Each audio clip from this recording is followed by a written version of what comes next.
hybristophilia. When it comes to having a strong attraction to social deviants, criminals, and prisoners, hybristophilia comes to mind. This is a paraphilia where people are aroused by people who have committed outrageous acts such as cheating and crimes, including the R word and people who are murderers. The thing that makes this so interesting is that it is different for everyone. Some are more passive about it while others are aggressive. Okay, so it says passive hybristophilia. This is when someone is drawn to criminals but they do not act on it or try to assist them in any way. They may show passion through being an advocate for the prisoners or simply enjoy movies such as OITNB and Prison Break on a deeper level. Whatever that means. I guess that just means you like watching shows that are very criminal. So I guess I can give an example of someone drawn to a criminal. Do you remember that movie called Out of Sight with George Clooney and Jennifer Lopez? Remember Jennifer Lopez in the movie? She was a cop. And George Clooney, he was the criminal. And remember, she got kidnapped by George Clooney. They created a romantic movie out of this situation. And J-Lo, she, had no man in her love life. Very good looking woman, and then here is this criminal that kidnaps you and he's very handsome, okay?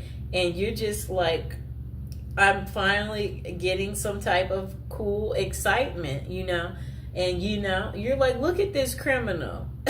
Like, why would I tell on this criminal? I'd never get this level of fascination. That's how J-Lo felt, So, yeah, like at the end of the movie, they were trying to catch him. And the other cops asked her, did you see him? And she kind of like froze, like, because she's wondering, do I tell them? Because she is at work and she is in uniform. She's a cop.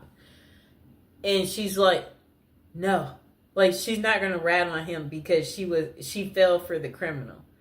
And before that, her and George Clooney, remember, he's a criminal and he's on the run. And she's a cop.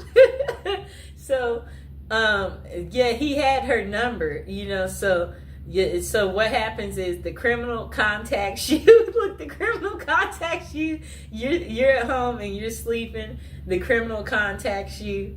And then you wake up because it's the criminal. And then when the criminal is contacting you, that's when you're like, you're all ears because you don't know when you'll ever talk to this criminal again because he's calling like private.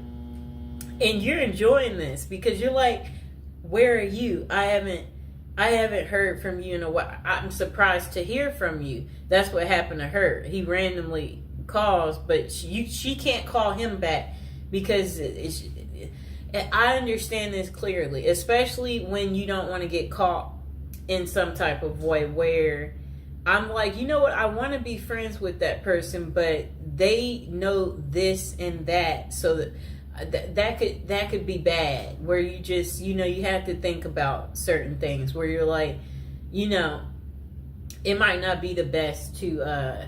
That's kind of what the criminal was feeling because he knows at the end of the day she's a cop, and it's her job to bust people like him and put them behind bars.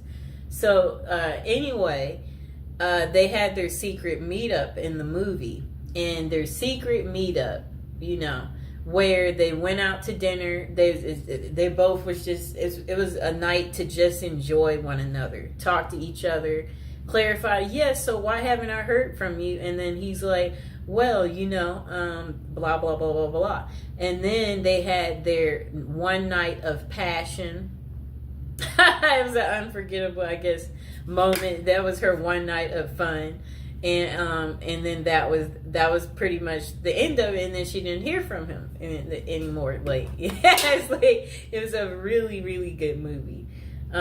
Probably one of her best movies. Okay, so look, back to aggressive. The next one's called aggressive hybristophilia. This is where trouble can arise. These are men and women who proactively help the criminal they are attracted to.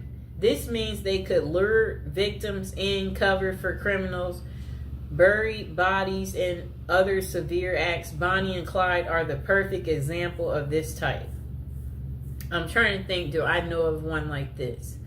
Where men and women help the criminal they're attracted to. This means they could lure victims in, cover for criminals, bury. Okay, I'm trying to think. That one I can't think of. It's not a fast one that just comes to me. Okay, so why do so many prisoners / criminals in relationships? The answer is quite simple.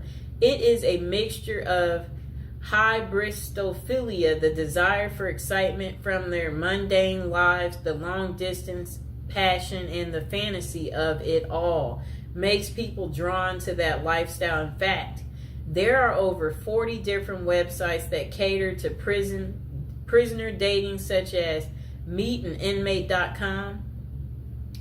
And then potential consequences. Though it would be nice to have a happy ending every time, there are significant consequences from dating a known criminal. For example, a book called Dream Lovers: Women Who Marry Men Behind Bars.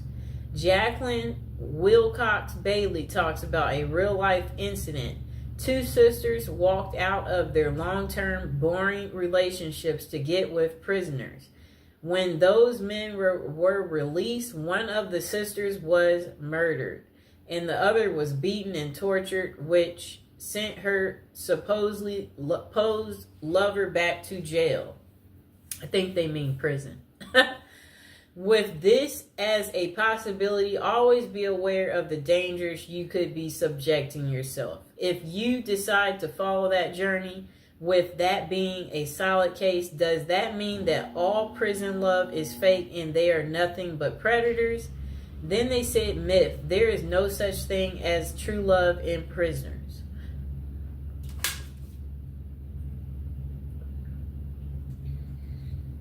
Okay,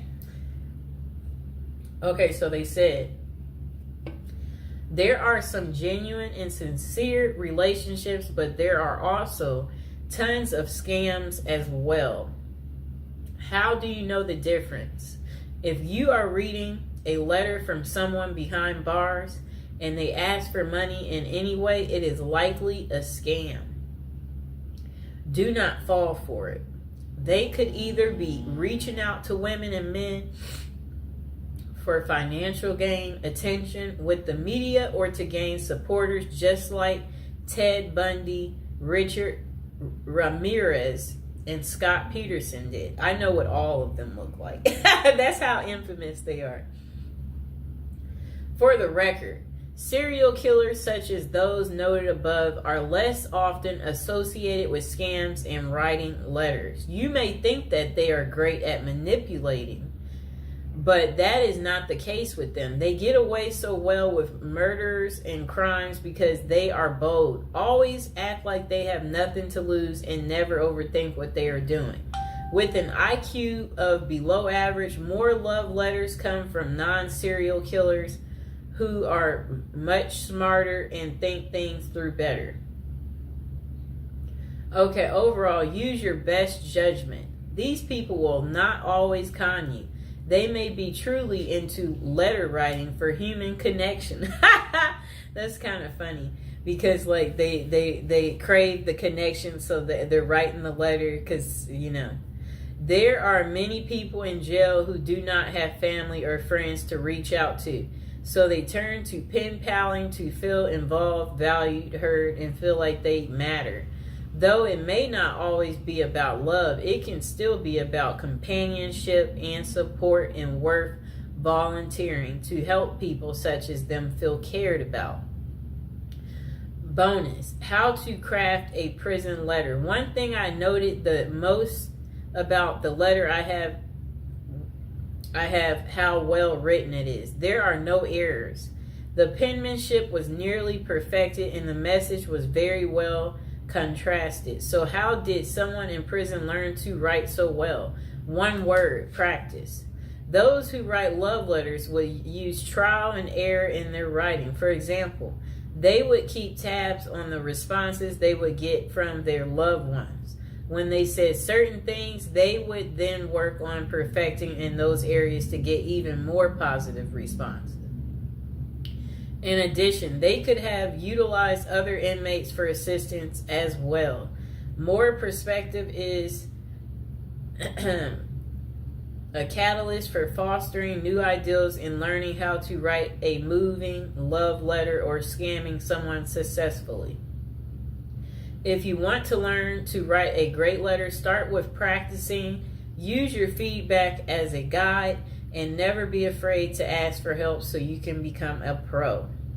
And the final thought, falling in love with criminals and prisoners is hyperbristophilia, though having this characteristic is a passive sense is fine. Seek help if you feel like you will act on those passions.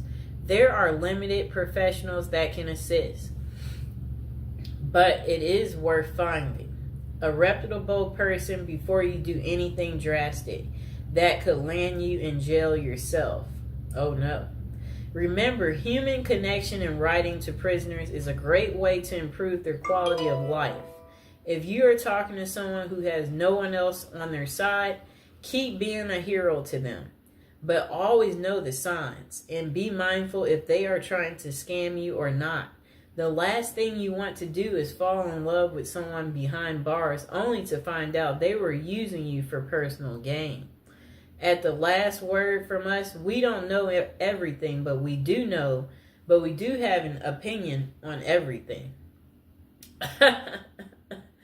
Oh boy, that was quite interesting, right? Oh boy, that's what I have to say about that.